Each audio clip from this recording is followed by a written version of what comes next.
Subscribe कीजिए मेरे channel को और प्रेस कीजिए बेल बटन को ताकि आप मेरी आने वाली वीडियो देख सकें। हेलो फ्रेंड्स, मैं अभिजीत। आज की वीडियो में मैं आपको रंगून क्रीपर, जिसको मधुमालती के नाम से जाना जाता है, इसको कटिंग से ग्रो करने का आपको बहुत ही आसान सा प्रोसेस बताने वाला हूं। तो वीडियो को आप अंत तक ज़रूर से देखिएगा। तो ये जो फ्लावर होते हैं बंच में ब्लूम करते हैं और ये पूरे साल आपको फ्लावरिंग करके देते रहते हैं। बस जब विंटर का मौसम आता है तब इनमें फ्लावरिंग थोड़ा कम हो जाती है। ये प्लांट एक क्रीपर यानी बेल वाला प्लांट होता है और इनके जो फ्लावर होते हैं उनमें बहुत ही अच्छी फ्रेगरेंस यानी सुगंध होती है, जिसके कारण ये बहुत ही खूबसूरत दिखाई देते हैं। आप देख सकते हैं ये बंच में फ्लावरिंग करते हैं। तो चलिए अब हम इस प्लांट को कटिंग से ग्रो करके आपको दिखाते हैं। बहुत ही आसान प्रोसेस मैं आपको बताऊँगा।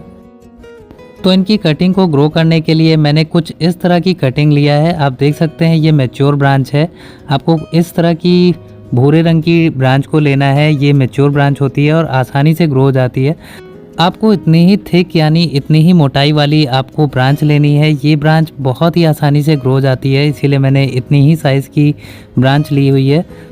तो ये जो ब्रांच आप देख रहे हैं इसमें यहाँ पे थोड़ी थोड़ी दूरी पे ये जो नोड एरिया आपको दिखाई दे रहा है, जहाँ से पत्ती ग्रोथ लेती है, इसी के बीच में नोड एरिया होता है जहाँ से हमारे प्लांट की ग्रोथ होगी, न्यू लीव्स और नई बड्स निकलेंगी, जिसके कारण हमारा प्लांट तैयार होगा।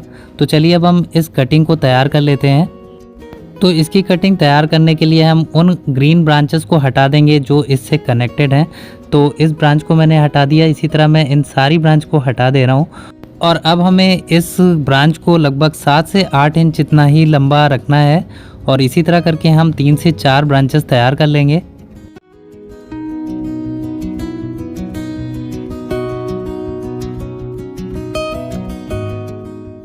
तो हमने सारी कटिंग्स को तैयार कर लिया है और आप देख सकते हैं ये सारी कटिंग ही एक साइज़ की हैं और इसके निचले सिरे को मैंने बराबर से कट किया है। तो चलिए अब हम इनके लिए सॉइल मिक्स की बात कर लेते हैं। सॉइल मिक्स में आपको 40% गोबर खाद, 40% मिट्टी और 20% आपको बालू लेना है। अब इनकी कटिंग को सॉइल में लगाने से पहले हम थोड़ा सा फंजीसाइड लेंगे। फंजीसाइड में थोड़ी से ड्रॉप हम वाटर की डालेंगे, जिससे ये थोड़ा सा पेस्ट टाइप का बन जाएगा, ताकि हम इनकी कटिंग पे लगा के उनको फंगस से बचा सकते हैं। अगर आपके पास फंजीसाइड नहीं है तो आप घर में हल्दी पाउडर होगा उसका यूज़ कर सकते हैं, और उसके जगह पे अगर वो भी नहीं है तो आप दालचीनी पाउडर यानी सिनेमन पाउडर का भी यूज़ कर सकते हैं। तो हमने सारी कटिंग्स के निचले पार्ट पे फंजीसाइड लगा दिया है और अब हम इन कटिंग को लगभग 2.5 से 3 इंच अंदर की ओर मिट्टी में लगा देंगे। तो कुछ इस तरह से मैं 3 कटिंग को लगा रहा हूँ। सारी कटिंग को मिट्टी में लगाने के बाद अब हम इसके ऊपरी सिरे पे भी थोड़ा थोड़ा फंजीसाइड को लगा देंगे और अब हम इस पॉट में अच्छे से पानी डाल देंगे। पानी आपको बहुत सारा डालना है। पहली बार आप इतना पानी डालिए कि पॉट के नीचे होल से भी पानी निकलने लगे। और इसके बाद अब हम इन कटिंग को किसी पॉलीथीन से अच्छे से कवर कर देंगे और कवर करने के बाद हम इसको एक डोरी या धागे से बांध देंगे। और अब हम इस पॉट को छांव वाली जगह पे रखेंगे जहां इसको डायरेक्ट सनलाइट ना मिले। कटिंग को लगाए आज पूरे 10 दिन हो चुके हैं और अब मैं इस पन्नी को हटाऊंगा और उसके बाद आपको इसका रिज़ल्ट दिखाने वाला हूं। और बीच बीच में मैं इसको खोल के जब इनकी वाटर लेवल को आप चेक करते रहिए। अगर मिट्टी में नमी कम दिख रही है तो आप स्प्रेयर की सहायता से इनको स्प्रे करते रहिए और मिट्टी को थोड़ी सी नमी बना के रखिए। तो ये देख सकते हैं हमने पॉलीथीन को हटा दिया है और आप रिज़ल्ट देख सकते हैं। इनकी जो ग्रोथ है वो स्टार्ट हो चुकी है। तो इस टाइम काफ़ी ज़्यादा गर्मी है और गर्मी में भी आप देख सकते हैं कटिंग का रिज़ल्ट बहुत ही अच्छा मिल रहा है। लेकिन आप कोशिश करिए कि बारिश में इनकी कटिंग को ग्रो करिए, क्योंकि कभी कभी कटिंग के ग्रो होने के चांसेस कम रहते हैं। तो आप देख सकते हैं हमने जो कटिंग को ग्रो किया है उनकी लीव्स बहुत ही अच्छे से ग्रो कर रही हैं। तो अभी इनमें रूट्स आना कुछ दिन बाद शुरू होता है, जब इनकी लीव्स थोड़ी बड़ी होने लगती हैं। उसी के साथ साथ इनकी जो कटिंग है उनमें रूट्स भी डेवलप होना शुरू हो जाती हैं। तो हमारी जो एक कटिंग है उसमें ग्रोथ नहीं स्टार्ट हुई है, बाकी दोनों कटिंग में ग्रोथ बहुत अच्छी है। तो अब फिर से हम इनकी कटिंग्स को पॉलीथीन से कवर कर दे रहे हैं ताकि इनकी जो कटिंग है अच्छे से ग्रो हो सके, क्योंकि गर्मी बहुत ज़्यादा है इसीलिए हमको ये प्रोसेस करना पड़ता है। आप अगर बारिश या विंटर के मौसम में इनकी कटिंग को ग्रो कर रहे हैं तो ये आपको पॉलीथीन से कवर करने की ज़रूरत नहीं पड़ती है। इस टाइम गर्मी बहुत ज़्यादा है इसीलिए आपको ये प्रोसेस करना पड़ता है। और आपको ध्यान रखना है मिट्टी में आपको हल्की सी नमी बना के रखनी है, बहुत ज़्यादा मॉइस्चर नहीं बनाना है, आपको थोड़ी सी नमी रखनी है। और अब हम फिर से इसको छाँव वाली ही जगह पे रखेंगे। कटिंग को लगाए आज पूरे 25 दिन हो चुके हैं और अब हम फिर से पॉलीथीन को हटाते हैं और देखते हैं कि हमें क्या रिज़ल्ट मिलता है।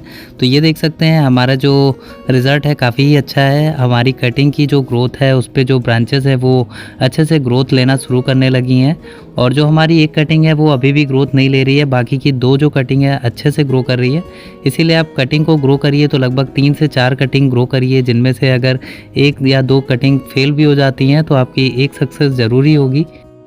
तो आप जब भी कटिंग से पॉलीथीन को हटाइए तो इन कटिंग के ऊपर वाटर का स्प्रे अच्छे से कर दीजिए ताकि इनकी नमी जो है वो बनी रहे, क्योंकि इस टाइम बहुत ज़्यादा गर्मी है तो इनकी नमी को भी बनाए रखना है ताकि जो कटिंग है वो सूखे ना और अच्छे से ग्रो कर सके। तो अभी भी हम इनको फिर से पॉलीथीन से कवर करके और फिर से हम इसको छाँव वाली जगह पे ही रखेंगे। कटिंग को लगाए आज पूरे 35 दिन हो चुके हैं और आप देख सकते हैं हमारी जो कटिंग है और ज़्यादा अच्छी ग्रोथ ले चुकी है। ये लगभग अच्छे से चल चुकी है कटिंग और जो हमारी एक कटिंग है उसने बिल्कुल भी ग्रोथ नहीं ली है। तो हमारी जो 2 कटिंग है वो बहुत ही हेल्दी तरीके से ग्रो हो चुकी हैं। बहुत ही आसानी से आप इनकी कटिंग को ग्रो कर सकते हैं और ये जैसे जैसे इनकी जो बेल है ज़्यादा बढ़ने लगे, लगभग आपको 10 से 12 इंच इसकी जो बेल है बढ़ जाए, तब आप इनको रिपोर्ट भी कर सकते हैं। जैसे आपने कई सारी कटिंग लगाई है तो इसी तरह आपको दूरी दूरी पे लगानी है ताकि आप इनको रिपोर्ट भी कर सकें। कटिंग को लगाते वक्त आपको एक बात ध्यान रखनी है कि आपको इस कटिंग को बार बार हिलाना नहीं है, ना ही मिट्टी से बाहर निकालना है, क्योंकि मिट्टी से बाहर निकालने पे आपकी जो कटिंग ग्रोथ ले रही है वो सूख जाएगी। तो आपको ये बातें ध्यान रखनी है और आपको हल्की सी नमी को बना के रखना है। अब जब हमारी प्लांट की कटिंग से अच्छे खासे ब्रांचेस डेवलप हो जाए तब आप इनको हल्की सी सनलाइट में रखना शुरू करिए। फिर धीरे धीरे करके आप इनको मॉर्निंग की सनलाइट दीजिए, फिर उसके बाद आप इनको डायरेक्ट सनलाइट वाली जगह पे रख सकते हैं। तो इस तरह से आप मधुमालती यानी रंगून क्रीपर की कटिंग को ग्रो कर सकते हैं। बहुत ही आसान और सिंपल सा प्रोसेस है। वीडियो अगर आपको अच्छी लगी हो तो लाइक कीजिएगा, कोई सवाल हो तो आप कमेंट बॉक्स में मुझसे ज़रूर से पूछिएगा। आज के लिए इतना ही, take care and bye bye.